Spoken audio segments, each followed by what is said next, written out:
Ration કાર્ડનું ઈ-કેવાયસી કરાવી લેવાની છેલ્લી તારીખ 31 ડિસેમ્બર 2024 આપવામાં આવેલી છે। ત્યાર સુધીમાં તમારે કેવાયસી કરી લેવાનું છે। તો ઘણા માણસોને એવા પ્રશ્નો હોય છે કે જો 31 ડિસેમ્બર 2024 સુધીમાં જો કેવાયસી નહીં કરાવીએ તો શું થશે? રેશન કાર્ડમાં અનાજ મળવાનું બંધ થઈ જશે કે પછી અન્ય સરકારી લાભો પણ બંધ થઈ જશે? તો આના વિશે આપણે આ વિડીયોમાં ચોખવટ કરવાના છીએ। તો મિત્રો, આ જ બાબતે ગુજરાત સરકારના અન્ન અને નાગરિક પુરવઠા વિભાગ દ્વારા છાપામાં એક માહિતી આપવામાં આવી છે, જેમાં જણાવેલું છે કે રાજ્યના તમામ રેશન કાર્ડ ધારકોને વિનંતી કે જે લાભાર્થીઓનું ઈ-કેવાયસી બાકી છે તેઓએ તારીખ 31 ડિસેમ્બર 2024 બાદ પણ મળવાપાત્ર અનાજ યથાવત મળશે, તેમાં કોઈ ઘટાડો નહીં થાય કે બંધ નહીં થાય। એટલે કે 31 ડિસેમ્બર સુધીમાં જો તમારે કેવાયસી નથી થતું તો પણ તમને અનાજ મળશે, તેમાં ઘટાડો પણ નહીં થાય। આ જ રીતે સરકારશ્રી અન્ય યોજનાઓનો લાભ પણ 31 ડિસેમ્બર 2024 બાદ મળતો રહેશે। આથી ઈ-કેવાયસી માટે બાકી રહેતા તમામ રેશન કાર્ડ ધારકોએ અફવાથી ગેરમાર્ગે દોરાવું નથી અને બિનજરૂરી ગભરાટથી દૂર રહેવું।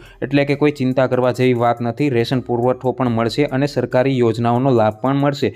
રેશન કાર્ડમાં ઈ-કેવાયસી માટે સરકારી કચેરીમાં જવાના બદલે આપ ઘરે બેઠા માય રેશન મોબાઈલ એપ્લિકેશનથી સરળતાથી ઈ-કેવાયસી કરી શકો છો। મિત્રો, આ માય રેશન એપ્લિકેશનથી તમે કઈ રીતે ઈ-કેવાયસી કરી શકો છો, મેં એના ઉપર એક વિડીયો બનાવી રાખેલો છે, જેની લિંક તમને આ વિડીયોની નીચે ડિસ્ક્રિપ્શનમાં મળી જશે, જેની મદદથી તમે ઘર બેઠા ઈ-કેવાયસી કરી શકો છો। અને રેશન કાર્ડમાં ઈ-કેવાયસી માટે આપના તથા કુટુંબના તમામ સભ્યોના આધાર કાર્ડમાં સરનામા, મોબાઈલ નંબર જેવી વિગતો અપડેટ હોવી જોઈએ। જો એ અપડેટ ના હોય તો તમારે સૌપ્રથમ તો આધાર કાર્ડના ડિપાર્ટમેન્ટમાં જઈ એમાં અપડેટ કરાવવાનું રહેશે।